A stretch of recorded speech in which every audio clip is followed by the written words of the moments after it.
Nakarating po ako dito sa Lawag, Dasma. Dulo na yata ito. Tagal ko dito sa Region 4, ngayon lang ako nakarating dito sa lugar na to. Tuloy-tuloy lang ang biyahe kahit malayo, pero okay naman, maliwalas naman ang daan. Kabalik po tayo. Malayo ang ating napuntahan. Dito na po tayo sa Tagaytay area. Average speed 44.1 kilometers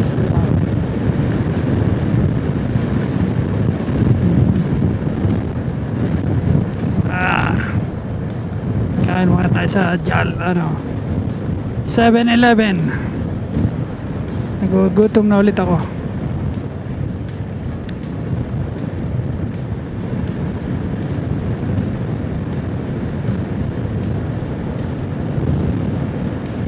Boom.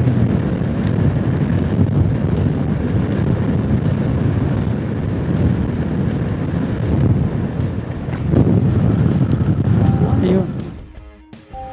Current speed 57 kilometers per hour. Average speed 44.2 kilometers per hour. Workout pause.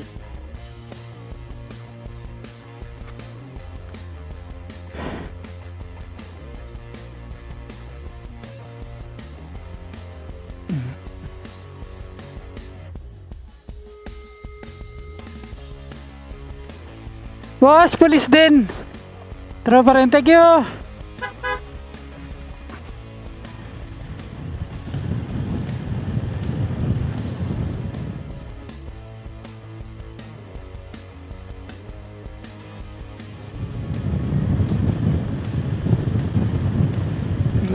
Ano ka ba?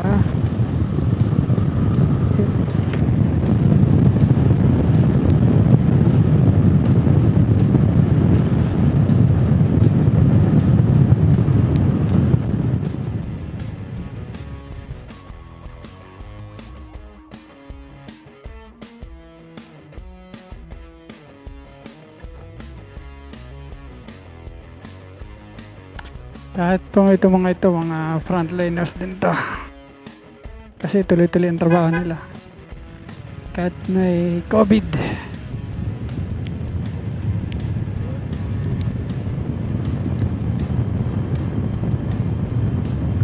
Wow, sarap magbiyahe, solo ride.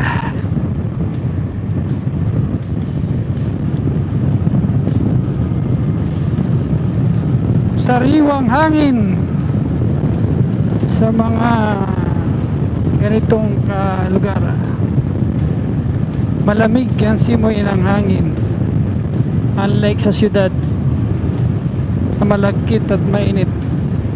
Pero kapag sa ganito grabe, ma-enjoy mo talaga yung kapaligiran, ang sariwang hangin, ang ganda ng kalikasan.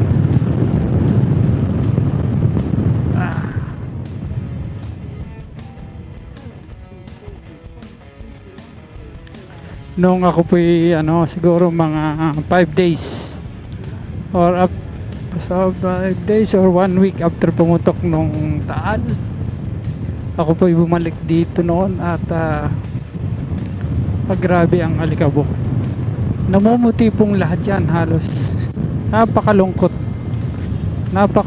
nitong ng lugar na dadaanan. Sira, maalikabok, namumuti yan. Wala kang makikitang grid, puti-puti lahat ang mga dahon yan. Pero ngayon okay na po ulit, unti-unti bumabalik na sa normal. Unti-unti na nawawasot ang mga alikabok. So sa ngayon ito na po ang itsura niya.